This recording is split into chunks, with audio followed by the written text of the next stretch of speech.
Hey, I'm Shane, and today I want to start by sharing something with you that most of you probably don't know about me. I actually spent years as a bat boy for the professional baseball team in the town that I grew up in. Yeah, I know it doesn't sound all that cool, especially because you've probably seen the videos of a dog doing that very thing on YouTube, but at the time it felt like a big deal. I got to be around some of my sports heroes, and yes, I was the person who went out and got the bats and brought them back into the dugout. It was an amazing time in my life, full of memories that I will have forever. But my guess is you probably didn't know that about me. I wonder, have you ever seen someone post a question on social media that's like, what's one thing about you that most people don't know? This got me thinking about all the things that we don't know about each other. I think we all have things about us that no one knows. I'm sure you can think of something. In some ways, every person is like a prism. Remember these from science class? At first, it just looks like a piece of glass. But every once in a while, when light hits it just right, all sorts of color and cool lights appear. All of a sudden, we see things that we couldn't see before. And in the same way, we can't know everything there is to know about someone just by looking at them. The truth is, even if you know plenty of other people and other people know you, we can all still live with the feeling that nobody really knows us. And here's what I mean. We all experience loneliness at times. Whether you have close friends or just acquaintances, a crowd to hang out with or a few people, a constant stream of communication on Discord or a few texts here and there are times when it's easy to feel like either one, we don't really fit in, or two, no one really knows us. In fact, there's actually research about this. Just this week, I read a survey of a bunch of middle and high school students. On the day of the survey, 40% of them said they feel lonely or disconnected from others most of the time. Think about your classes at school and picture 10 people. At least 4 out of that 10 feel disconnected from other people most of the time. Think about it this way. You kind of feel separated. Let me show you what I mean. For most of us, it can feel like there's a barrier between us and other people. I mean, sure, I know everything still exists on the other side. I can even kind of hear what's going on over there. But there's something between here and there, or between me and everything else. And with that said, I want you to know that 2 things are true. Everybody feels this way. Literally everybody.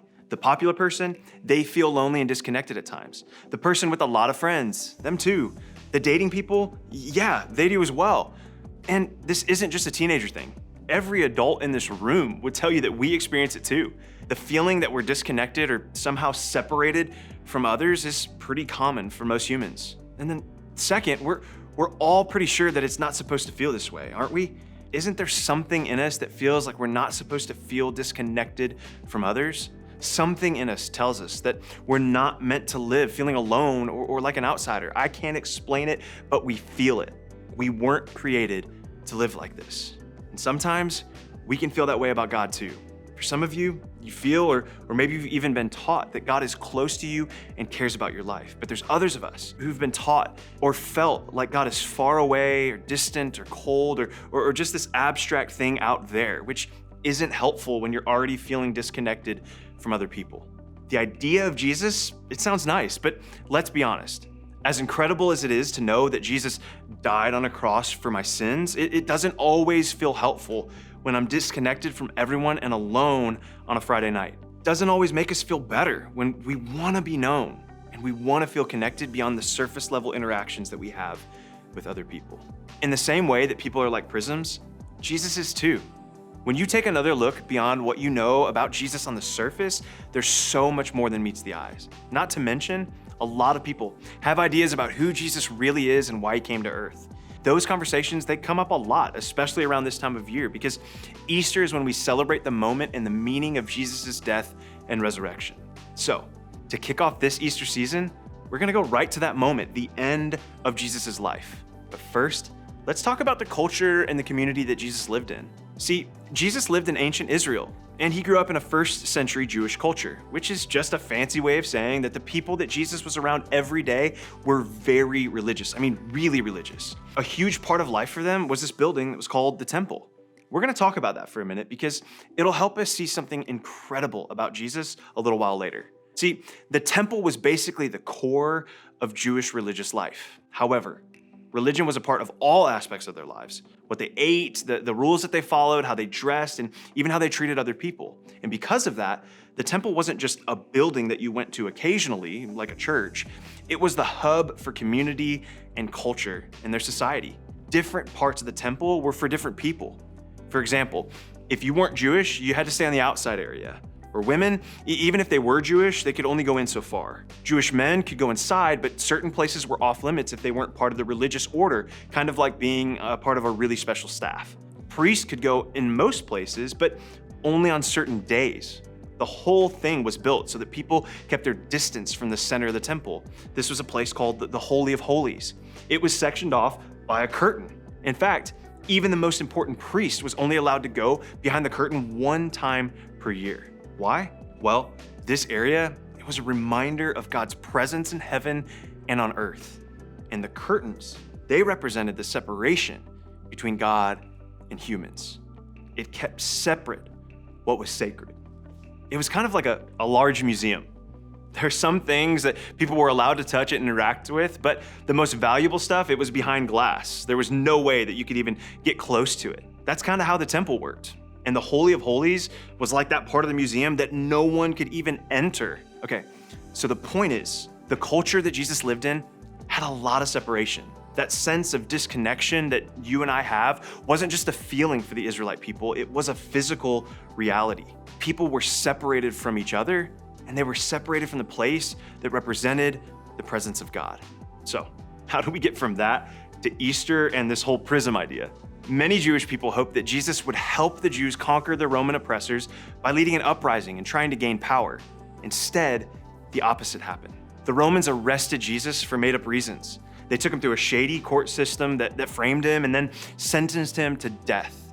And Matthew, who's one of his closest friends, reported what happened next. He wrote the story this way. He says, they came to a place called Golgotha, which means the place of the skull. There, they offered Jesus wine to drink, mixed with gall. But after tasting it, he refused to drink it. When they had crucified him, they divided up his clothes by casting lots. And sitting down, they kept watch over him there. Above his head, they placed the written charge against him. This is Jesus, the King of the Jews. Crucifixion, it's an ancient form of torture that the Roman Empire used not just to kill people, but also to scare everybody who was watching. So they did it in a really public way. It was awful, awful.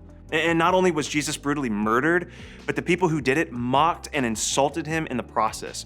As he died, check out what happened. And when Jesus cried out again in a loud voice, he gave up his spirit. At that moment, the curtain of the temple was torn in two from top to bottom.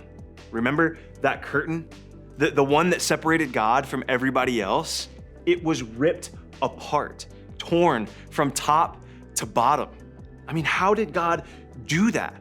I have no idea, but what I know for sure is that the message was clear. The days of separation were over forever. In one moment, Jesus changed everything. He made it perfectly clear what his life was all about up until that point. That there was no separation when it comes to you and God. No curtain, no wall, no court, nothing. You may feel distant from your friends and family, but God is close. God's always there.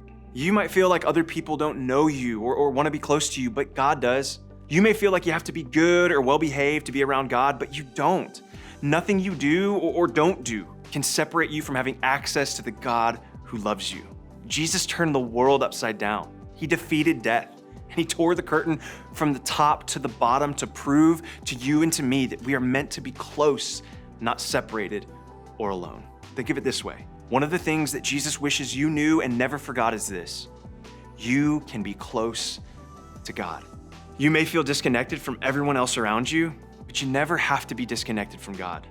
There's no curtain between God and you. Jesus came to show us God is there. He's close to you no matter what. As for today, what does this idea of Jesus closing the gap of separation mean for us? For some of you, this idea, it might be totally new. You've never considered closeness with God something that you could actually experience. You've only ever experienced God as distant and far away or unreachable. And today, I want you to begin to reconsider what Jesus' life and death proved to be true. You can be confident that because of Jesus, you can be close to God. And for those of us who are Jesus followers, It's our job to treat other people like they can be connected to Jesus as well. Do you believe that Jesus' work was good enough to bring down the curtain for everyone or only for certain people? In the same way that you may feel disconnected, other people have times when they feel alone or unknown and unloved too. And you and I, we have an incredible opportunity to let them know that they can be close to God. In fact, that's one of the reasons why we have small groups, so that we can remind each other that even when we feel disconnected, there's no separation between God and us anymore. You can be close to God. We still long for community and friendships. Yes, God wired you for other people, and that's a really good thing. Those relationships are important, and we should pursue them. But God is close to us and understands even better than other people can. Our own emotions will tell us that people don't get us. When those things happen, let them remind you that you have a God who wants to be close to you and who has made a way through Jesus for you to never be alone.